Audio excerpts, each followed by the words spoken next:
Hello friends, welcome to Pratibha academy classes. मैं प्रतिभा सिंह। आज हम लोग पढ़ेंगे ऑनलाइन प्रश्नों को। इससे पहले भी मैंने इस प्रकार के प्रश्नों की 2 सीरीज़ अपने चैनल पर पहले से अपलोड की है, जिसको आप देख सकते हैं। इस सीरीज़ में मैं उन्हीं प्रश्नों को लगातार शामिल कर रही हूँ जो परीक्षाओं में लगातार पूछे जा रहे हैं, तथा इन प्रश्नों से भी जो अलग से प्रश्न बनेंगे उसको भी मैं साथ में आपको बताते चलूँगी। तो आइए हम लोग देखते हैं इस सीरीज़ को। प्रश्न संख्या पहला जो है वो है, हिंदी का आदि कवि किसे माना जाता है? तो वो स्वयंभू को माना जाता है। ये प्रश्न आप लोगों ने कई परीक्षाओं में बहुत बार देखा होगा। स्वयंभू जिनकी रचना है पाउम चरियू। अगला प्रश्न है, हिंदी का प्रथम उपन्यास कौन सा है? तो वो है परीक्षा गुरु, जिसके लेखक हैं श्रीनिवास दास। इसका जो प्रकाशन वर्ष है वो है 1882 ईस्वी। परीक्षा गुरु से संबंधित मैंने एक अलग सा वीडियो इस उपन्यास पे जितने भी महत्वपूर्ण तथ्य बनते हैं, कौन से महत्वपूर्ण पात्र हैं, इन सारे प्रश्नों को शामिल करके एक वीडियो बनाया है, जिसको आप मेरे चैनल पे जाके देख सकते हैं। आगे हम देखेंगे प्रश्न संख्या 3, हिंदी का प्रथम एकांकीय कौन सा है? तो वो है एक घूट। एक घूट के लेखक कौन है? ये प्रश्न पीजीटी की परीक्षा में पूछा जा चुका है। तो इसके जो लेखक है वो है जयशंकर प्रसाद। और एक घूट का जो प्रकाशन वर्ष है वो है 1930 ईस्वी, और ये प्रकाशित हुई थी भारतीय भंडार इलाहाबाद से ये प्रकाशित हुई थी। मैं आपको साथ में सन भी बताते चल रही हूँ, क्योंकि परीक्षाओं में सन भी कई बार पूछा जाता है। आगे हम देखेंगे हिंदी का प्रथम पत्र कौन सा है? वो है उतंड मातंड, जिसके लेखक हैं जुगल किशोर। और ये पत्र प्रकाशित हुआ था 30 मई 1826 को। ये प्रश्न कई बार परीक्षा में पूछा गया है कि उतंड मातंड पत्रिका कब प्रकाशित हुई थी? 30 मई 1826 से। 30 मई को ही हम लोग पत्रकारिता दिवस भी मनाते हैं, तो आप इस बात को भी विशेष रूप से ध्यान में रखिएगा। आगे हम देखेंगे हिंदी की प्रथम पत्रिका कौन सी है? तो हिंदी की जो प्रथम पत्रिका है वो है संवाद कौमुदी, जिसके जो लेखक हैं वो है राजा राम मोहन राय। और ये प्रकाशित हुई थी 1821 ईस्वी में। साथ में ये जो पत्रिका है संवाद कौमुदी, यह कोलकाता से प्रकाशित होने वाली एक बंगाली साप्ताहिक समाचार पत्र है। ये एक सुधारवादी पत्रिका भी इसे हम कह सकते हैं, जिसमें सती प्रथा की समाप्ति के लिए अभियान चलाया गया था। तो ये प्रश्न भी कई बार परीक्षाओं में पूछा गया है कि वो कौन सी पत्रिका है जिसमें सती प्रथा की समाप्ति के लिए अभियान चलाया गया था? तो वो है संवाद कौमुदी। आप इसे विशेष रूप से ध्यान में रखिएगा। प्रश्न संख्या 6, हिंदी की वर्णमाला में कितने स्वर व कितने समस्वर होते हैं? तो 11 स्वर और 33 समस्वर होते हैं। ये प्रश्न टीजीटी में पूछा जा चुका है। अगला प्रश्न, हिंदी के किस समाचार पत्र में खड़ी बोली को मध्य देशीय भाषा कहा गया है? तो वो कहा गया है बनारस अखबार में, जिसके लेखक है राजा शिव प्रसाद सितारे हिंद। और ये जो समाचार पत्र है प्रकाशित वर्ष है 1845 ईस्वी, क्योंकि इसका कई बार प्रकाशन वर्ष भी पूछा गया है, तो आप इसे भी ध्यान में रखिएगा। आगे हम देखेंगे हिंदी के प्रथम कवि कौन है? तो हिंदी के जो प्रथम कवि हैं वो हैं सिद्ध सरहपा, जिनका समय है 9वीं शताब्दी। हिंदी के प्रथम गद्यकार कौन है? तो हिंदी के जो प्रथम गद्यकार हैं वो हैं लल्लू लाल, जिनकी एक बहुत ही प्रसिद्ध रचना है जिसका नाम है प्रेम सागर। परीक्षा में कई बार पूछा गया है कि प्रेम सागर किसकी रचना है? तो प्रेम सागर जो है वो लल्लू लाल की रचना है, तो आप इसे ध्यान में रखिएगा। आगे हम देखेंगे हिंदी के सर्वप्रथम गीत लेखक हैं, तो वो हैं विद्यापति। विद्यापति की और भी रचनाएं हैं, जैसे कीर्ति लता, कीर्ति पताका और पदावलियों के लिए तो विद्यापति विशेष रूप से काफ़ी प्रसिद्ध हैं। प्रश्न संख्या 11, हिंदी के सर्वप्रथम दैनिक समाचार पत्र कौन सा है? तो वो है सुधा वर्षणेय, जिसके लेखक हैं श्याम सुंदर सेन। और ये प्रकाशित हुआ था 1854 ईस्वी में। ठीक है। अजंता की गुफा किस धर्म से संबंधित है? ये है बौद्ध धर्म से संबंधित है। अटल बिहारी वाजपेयी हिंदी विश्वविद्यालय कहाँ पर स्थापित है? तो ये है भोपाल मध्य प्रदेश में। अतीत के चाल चित्र के रचयिता हैं, तो उसके रचयिता है महादेवी वर्मा।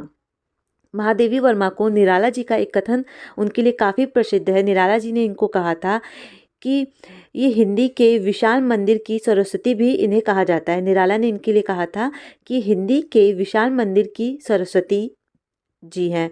और वहीं महादेवी वर्मा का जो जन्म स्थान है वो है फारुखाबाद, और मृत्यु इनकी कहाँ हुई थी? प्रयागराज में, क्योंकि ये प्रश्न भी पूछा गया है परीक्षा में, इसलिए मैं आपको इसको भी साथ में बताती चल रही हूँ।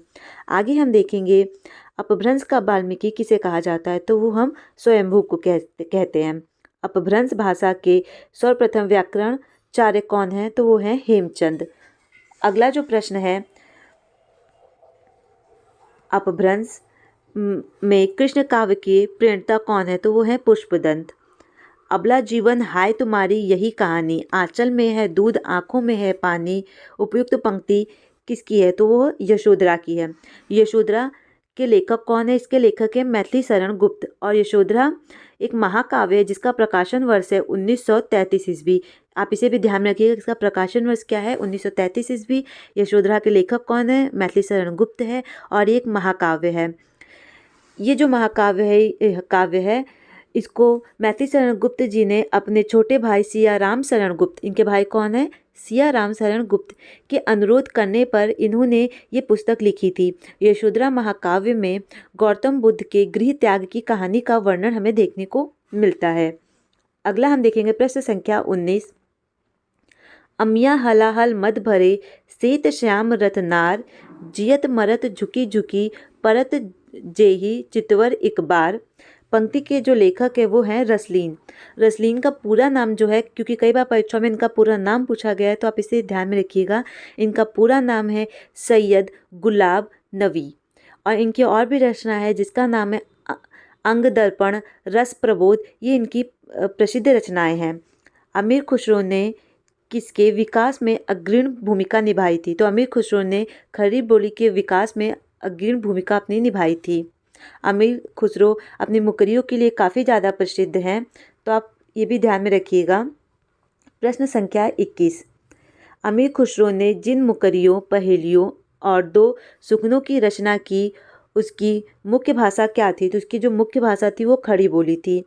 अवधी भाषा के सर्वाधिक लोकप्रिय महाकाव्य कौन सा है, तो अवधी भाषा का सर्वाधिक लोकप्रिय महाकाव्य है वो रामचरितमानस है, जिसके लेखक हैं तुलसीदास।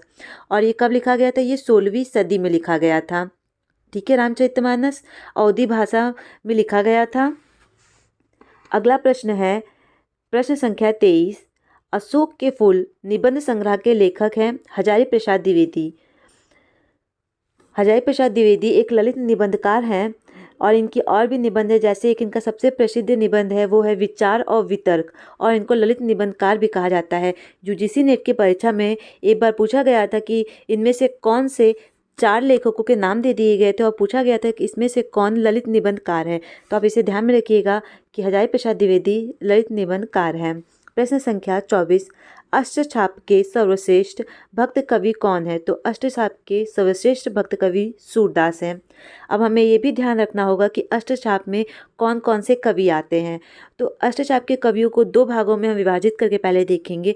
पहले उसमें जो है वो है वल्लभाचार्य के शिष्य। आप इसे लिख भी सकते हैं कहीं, क्योंकि ये प्रश्न कई बार परीक्षा में पूछा गया है कि इसमें से कौन वल्लभाचार्य के शिष्य हैं और कौन विट्ठलनाथ के शिष्य हैं, और इनमें से कवियों के नाम दे देंगे और पूछा जाएगा कि इसमें से कौन अष्टछाप के कवि हैं। तो पहले हमें ये ध्यान देना होगा कि वल्लभाचार्य के जो शिष्य हैं उसमें कौन कौन से हैं, वो हैं सूरदास, कुंभनदास, परमानंद दास और कृष्णदास, ये अष्टछाप में शामिल है। उसके बाद आता है विट्ठलनाथ के शिष्य, जिसमें है क्षितिज स्वामी, गोविंद स्वामी, चतुर्भुज दास और नंददास, ये है अष्टछाप के कवियों का क्रम। ठीक है, तो अष्टछाप के कवि में कौन कौन से कवि आते हैं? सूरदास, कुंभनदास, परमानंद दास, कृष्णदास, विट्ठलनाथ, क्षितिज स्वामी, गोविंद स्वामी, चतुर्भुज दास और नंददास। आप इसे याद रखिएगा।